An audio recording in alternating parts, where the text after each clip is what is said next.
wabarakatuh. Salam sejahtera bagi kita semua.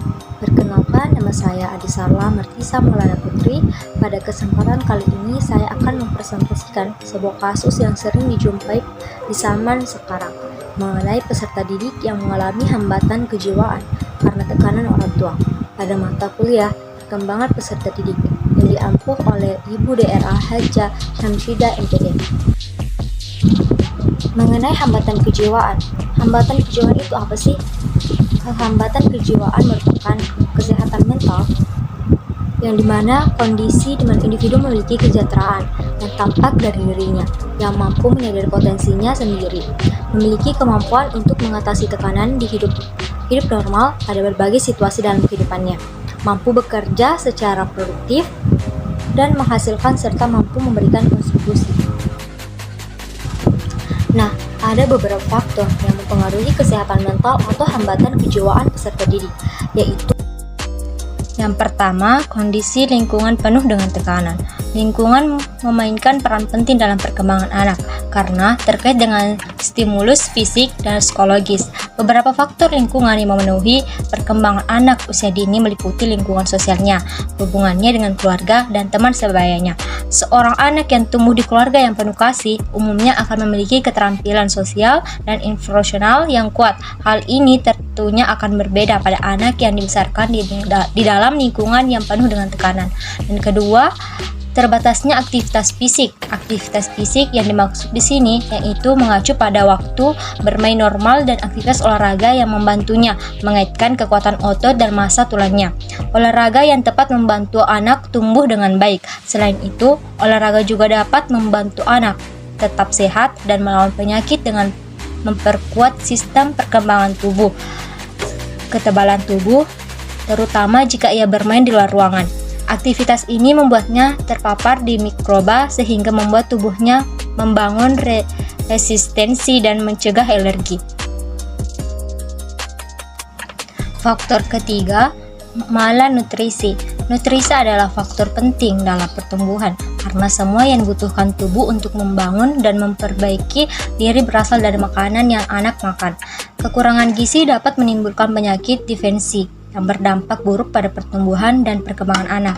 Di sisi lain, makanan berlebihan dapat menyebabkan obesitas dan masalah kesehatan dalam jangka panjang, seperti diabetes dan penyakit jantung. Diet seimbang yang kaya akan vitamin, mineral, protein, karbohidrat, dan lemak sangat penting untuk perkembangan otak dan tubuh anak. Faktor keempat, tidak ada kedekatan emosional dengan anak. Keluarga memiliki dampak paling besar dalam menentukan cara anak berkembang secara psikologis dan sosial. Pertumbuhan paling positif terlihat ketika keluarga menginvestasikan waktu, energi, dan cinta untuk perkembangan anak melalui kegiatan bersama, seperti membacakan cerita, bermain dengannya, serta melakukan percakapan berdalam yang bermakna. Seorang anak yang tumbuh di keluarga yang tidak menjalin ikatan emosional umumnya memiliki keterampilan sosial yang buruk dan kesulitan menjalani ikatan dengan orang lain. Faktor kelima, pengaruh geografis. Sekolah dan lingkungan tempat tinggal adalah faktor sosial yang dapat mempengaruhi perkembangan anak. Hidup dalam komunitas yang positif dapat membantu mengembangkan keterampilan, bakat, dan perilaku anak. Lingkungan yang tidak menarik dapat membuat anak untuk sering tidak keluar rumah, melainkan bermain gawai di rumah. Bahkan cuaca tempat tinggal mempengaruhi anak dan bentuk ritme tubuh, alergi, dan kondisi kesehatan lainnya. Dan faktor keenam, status sosial ekonomi bawah. Status sosial ekonomi suatu keluarga menentukan kualitas kesempatan yang diperoleh oleh anak. Keluarga yang berkecukupan dapat menawarkan sumber belajar yang lebih banyak dan lebih baik. Sedangkan anak dari keluarga yang serba kekurangan mungkin tidak memiliki akses ke sumber daya pendidikan dan nutrisi yang baik.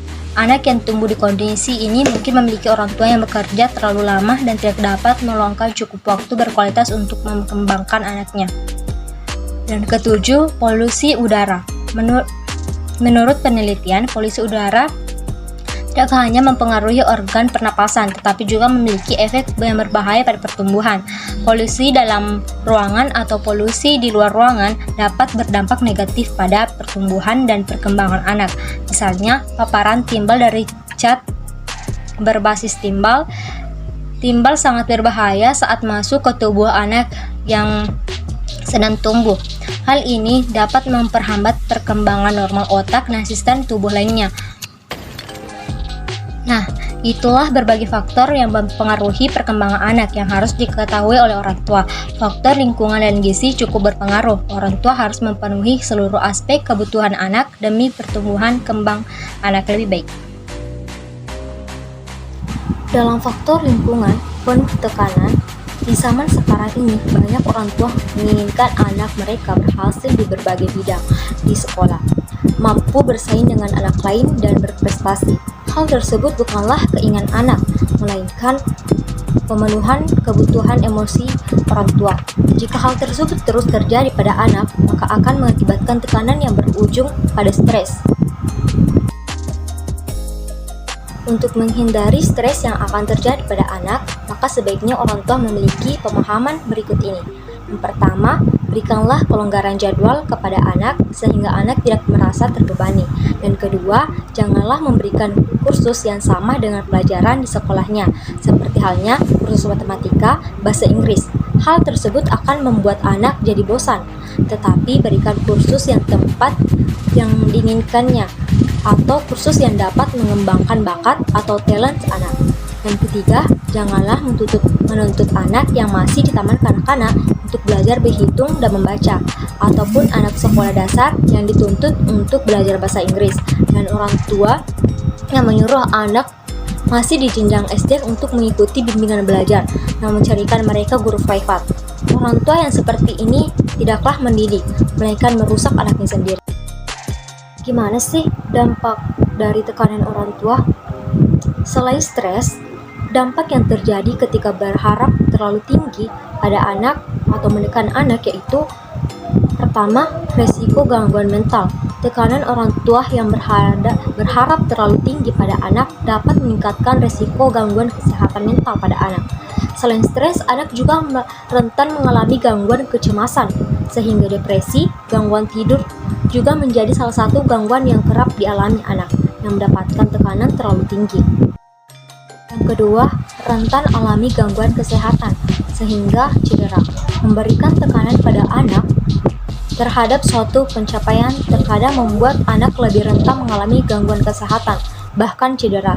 Biasanya anak dengan tekanan akan mengabaikan keluhan kesehatan yang dirasakan agar berharap ada tujuan yang diinginkannya tercapai. Dan dampak ketiga yaitu berperilaku buruk. Saat anak mendapatkan tekanan untuk hasil yang baik, terkadang anak akan melupakan proses yang harus dilalui. Kondisi ini membuat anak memikirkan jalan pintas, sehingga membuat anak rentan berperilaku buruk. Adapun demikian, kesuksesan anak tergantung dengan apa yang dilakukan orang tuanya terhadap anaknya. Dan orang tua berhak memberikan apapun yang dapat membuat anaknya berhasil. Tetapi, sebaiknya orang tua memberikan kesepakatan pada anak untuk memilih dan melakukan apa yang diinginkannya. Ketika orang tua ingin melakukan sesuatu terhadap anak, sebaiknya bertanya atau meminta persetujuan terlebih dahulu kepada anaknya. Hal tersebut dilakukan agar anak tidak merasa tertekan dengan apa yang dilakukan orang tuanya. Adapun kesimpulan dari video presentasi saya yaitu pola asuh anak yang terlalu mengekang akan menimbulkan potensi anak untuk selalu berbohong dan hal buruk lainnya. Jadi, sebaiknya orang tua memberikan sedikit kebebasan pada sang anak untuk berkembang dan menemukan jalan yang ia inginkan, cita-cita yang ia gapai, dan tujuan hidup yang ia raih. Sekian presentasi dari saya, semoga dengan presentasi ini dapat menambah wawasan Anda. Dan apabila ada tutur kata yang kurang berkenan, mohon dimaafkan. Wassalamualaikum warahmatullahi wabarakatuh.